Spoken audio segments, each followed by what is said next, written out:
आज मुल्क भर में एक ऐसी बेटे पाकिस्तान की सालगिरह याद की जा रही है जिसकी साबित कदमी और हौसला बहुत से लोगों के लिए मिसाल बन चुका है। सियालकोट में भी इस हवाले से एक खुसूसी इफ्तार डिनर का एहतमाम किया गया। मजीद तफसील हमारे नुमाइंदे मोहम्मद अरफान की इस रिपोर्ट में। आप देख रहे हैं आज तक न्यूज, खबर सच के साथ।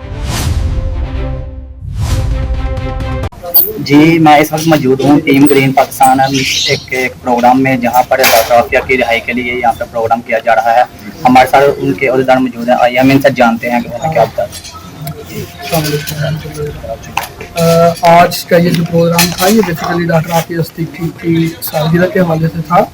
2 मार्च को वो पैदा हुई, तो आज हमने उनसे और उनकी फैमिली के साथ इज़हार यकजहती के लिए बडियाना सियालकोट में एक डिनर का एहतमाम किया था, जिसका मकसद था कि उनकी फैमिली के साथ इज़हार यकजहती करना और उनको ये पैगाम देना कि हम आपकी बहन को भूले नहीं, आपकी माँ को भूले नहीं। जब तक हम जिंदा हैं इंशाअल्लाह पाकिस्तान के हर कोने से में हम जो है वो डॉक्टर आफिया सिद्दीकी की आज़ादी के लिए आवाज़ उठाएंगे और इंशाअल्लाह हम जो मुस्लिम सिटीज़ में प्रोग्राम करते रहे हैं, क्योंकि हमने सियालकोट सेलेक्ट किया था।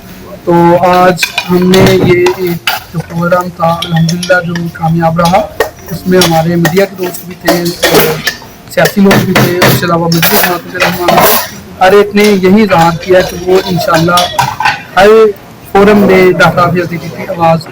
टीम ग्रीन पाकिस्तान के चेयरमैन की जानिब से खुसूसी इफ्तार डिनर का एहतमाम किया गया, जिसका मकसद न सिर्फ उनकी सालगिरह मनाना बल्कि उनके लिए दुआ और आगाही को फरोग देना है। तकरीब से खिताब करते हुए उन्होंने कहा कि डॉक्टर आफिया सिद्दीकी की जिंदगी सब्र, इस्तिकामत और ईमान की एक मिसाल है।